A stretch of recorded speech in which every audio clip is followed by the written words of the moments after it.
శ్రోతలందరికీ నమస్కారం. నా పేరు స్వాతి. ఈరోజు చందమామ కథ 47వ సంచిక మే 1951లోని రెండవ కథ పురుషోత్తమ క్షేత్రం. మాలవ దేశానికి ప్రభువు ఇంద్రద్యుమ్న మహారాజు. ఆయన మంచి హృదయం కలవాడు. ప్రజలను కన్న బిడ్డల్లా చూసుకునేవాడు. గాఢమైన విష్ణు భక్తుడు కావటం చేత ఆయనను పురుషోత్తముడు అని కూడా పిలుస్తూ వచ్చారు. ఒకప్పుడు పురుషోత్తముడు దేశంలో గల దివ్యక్షేత్రాలన్నీ దర్శించుకురావాలని అనుకున్నాడు.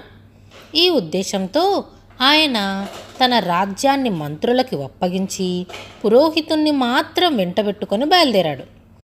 అనేకమైన ప్రసిద్ధ క్షేత్రాలు దర్శించుకుంటూ పోయి కొన్నాళ్లకు ఒక చిత్రమైన ప్రదేశం చేరుకున్నాడు. అక్కడ ఎన్నో ఇళ్ళున్నాయి, కానీ ఎవరూ నివాసమున్న అలికిడే లేదు. ఒక బ్రహ్మాండమైన మర్రి చెట్టుంది. ఎటు చూసినా అది 10 ఆమడ దూరం వ్యాపించింది. ఒక చక్కటి దేవాలయం కనిపించింది. ఆ దేవాలయం తలుపులు తీసి చూశాడు. ఆ దేవుడెవరో కానీ పూజా పురస్కారాలు అందుకుంటున్న సందడి లేదు. ఇదేమిటా అని పరిశీలనగా చూశాడు. అసలు ఆ గుడిలో విగ్రహమే లేదు. ఇది మరీ విడ్డూరం అనిపించింది. ఈ గుడేంటో, అందులో ఉండే స్వామి ఎవరో, దీపధూపం లేకుండా ఆలయం ఎందుకు పాడుబడిపోయిందో, ఈ సంశయాలన్నీ మనస్సుకి పట్టి తల్లడిల్లిపోజొచ్చాడు. అయితే ఆ నిర్జన ప్రదేశంలో ఎవరిని అడగటం? ఇలా వేగిపోతూ పిచ్చివానిలాగా కూర్చొని ఉండగా గుడి పక్క నుంచి పోతున్న ఒక వృద్ధుడు అగుపడ్డాడు. పురుషోత్తముడు ఆ వృద్ధుణ్ణి తన పాలిట దేవునిగా ఎంచి, మహానుభావా, ఈ దేవురు ఇంత నిర్మానుష్యంగా ఉందేంటి? ఈ గుడేంటి?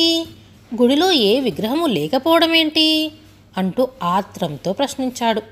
అందుకు ఆ వృద్ధుడు, అబ్బాయి, ఆ గొడవంతా చెబుతూ కూర్చోవడం నీకు నాకు పని చెరిపే. ఏమంటే ఈ సమస్య నార్చేవాళ్ళు కానీ తీర్చేవాళ్ళు కానీ ఇంతవరకు నాకు కనిపించనే లేదు. కనుక నీ దారిన నువ్వు వెళ్ళు అని అన్నాడు. ఈ మాట వినగానే పురుషోత్తముడికి జిజ్ఞాస మరింత ఎక్కువై ఏమైనా సరే చెబితే గాని వదిలేది లేదని పట్టుబట్టాడు. అప్పుడు వృద్ధుడు ఇలా చెప్పసాగాడు. ఓయి వస్తా, నీ పట్టుదలకు మెచ్చాను. పైగా నీ ముఖ లక్షణాలలో దైవాంశ ఉన్నట్టు గోచరిస్తుంది. అందుకనే ఈ ప్రదేశాన్ని గురించిన చరిత్ర నీకు వెల్లడించదలిచాను. విను. ఈ ప్రదేశం చాలా మహిమగలది. ఈ మర్రి చెట్టు కింద నివాసించే వారికి పాపాలన్నీ తొలగిపోయి సమస్త సుఖములతోనూ తులతూగుతూ ఉంటారు. అదిగో ఆ కనిపిస్తూ ఉన్న సరోవరంలో దేవతలు స్నానం చేసేవారట.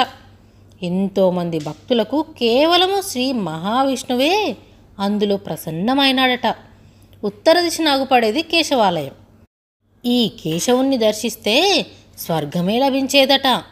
తలవని తలంపుగా ఈ క్షేత్రంలో ఒక రోజున విపరీతమైన సంఘటన జరిగింది.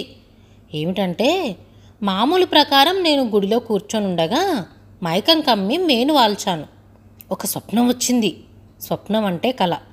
స్వప్నంలో నారద మహర్షి కనబడి ఒక సమాచారం చెప్పాడు. ఓయి సద్గురు, ఇంతవరకు మహిమలతో కూడుకొని ఉన్న ఈ ప్రదేశంలో గొప్ప మార్పు రాబోతున్నది.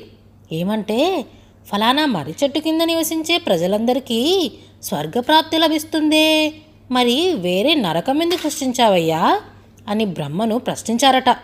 ఈ ప్రశ్నకు సమాధానం చెప్పలేక బ్రహ్మ సరాసరి విష్ణుమూర్తి వద్దకు పోగా, విష్ణువు సరే ఉపాయం ఆలోచిస్తాలే అని చెప్పి పంపాడట.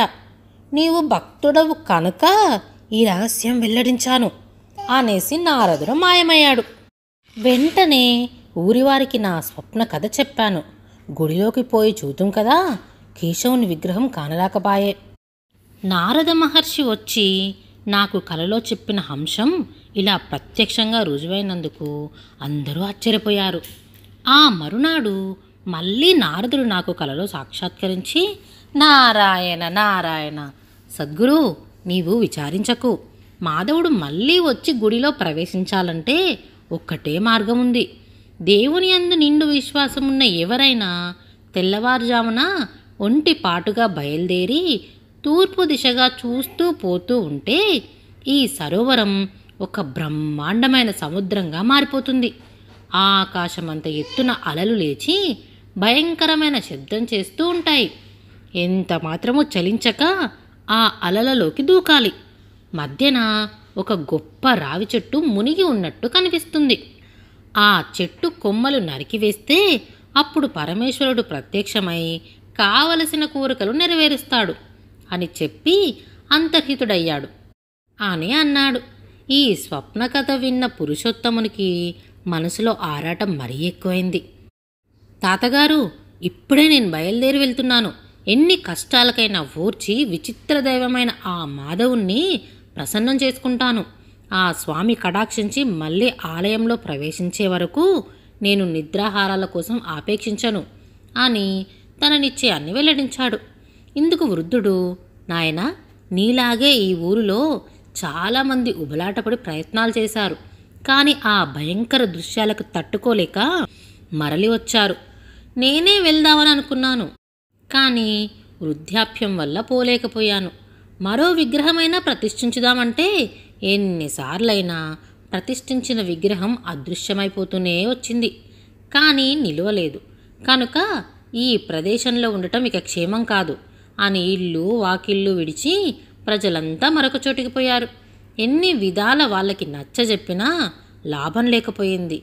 ఏ నాటికైనా ఒక సమర్థుడు రాకపోతాడా, మళ్ళీ మాధవుని రప్పించలేకపోతాడా అనే నమ్మకంతో, అటువంటి కుతూహలుడికి ఈ వివరాలు చెప్పిపోదామనే ఉద్దేశంతో నేనొక్కన్ని ఇక్కడే ఉండిపోయానని చెప్పి ముగించాడు.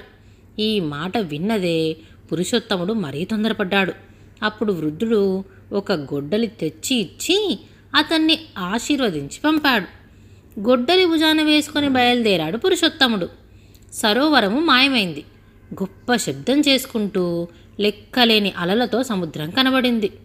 బ్రహ్మాండమైన అలల మధ్యన ఒక గొప్ప రావి చెట్టు మునిగిపోతున్నట్టు అనిపించింది. ధైర్యంతో అలల మధ్యకు దూకి ఆ చెట్టు కొమ్మలు నరకటానికి ప్రారంభించాడు. సూర్యచంద్రులను పోలిన ఇద్దరు దివ్య పురుషులు ప్రత్యక్షమై, ఏమయ్యా, నీవెవరవు? ఈ మహావృక్షాన్ని ఎందుకిలా పడగొట్టివేస్తున్నావు అంటూ గద్దించబోగా ఇంతవరకు జరిగిన సమాచారం అంతా పురుషోత్తముడు వారికి వినిపించాడు. అందులో ఒక ఆయన, అబ్బాయి, నీ దీక్షకు ఆసక్తికి సంతోషించాము. ఇదిగో ఈయన మహాశిల్పి. నీవు దేనికోసమైతే తప్పించుతున్నావో ఆ విగ్రహం చేయటానికి ఈయనొక్కడే సమర్థుడు అని చెప్పి మాయమయ్యాడు. పురుషోత్తముడు చూస్తూ ఉండగానే అతడు నరికి పడవేసిన కొమ్మలతో ఆ శిల్పి 3 విగ్రహాలు చెక్కి రాజుకు చూపాడు.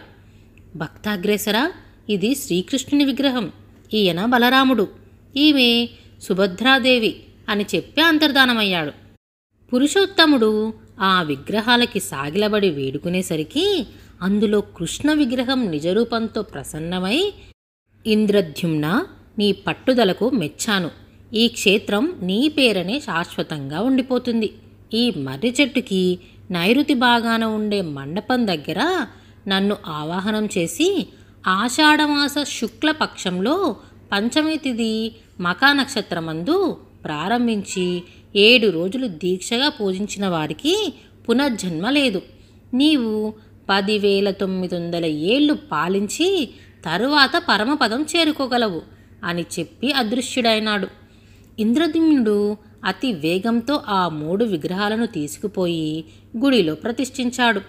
భయంకరమైన సముద్రం మాయమై మహిమగల సరోవరం మళ్ళీ ఇప్పటిలాగా ఏర్పడి ప్రజలకు క్షేమం చేకూరింది.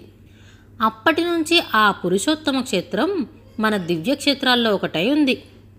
ఈ క్షేత్రం ఎక్కడుంది, ఇప్పుడు ఏ పేరుతో పిలుస్తున్నారు అనే విషయాలు ఎవరికైనా తెలిస్తే ప్లీజ్ కామెంట్ చేయండి.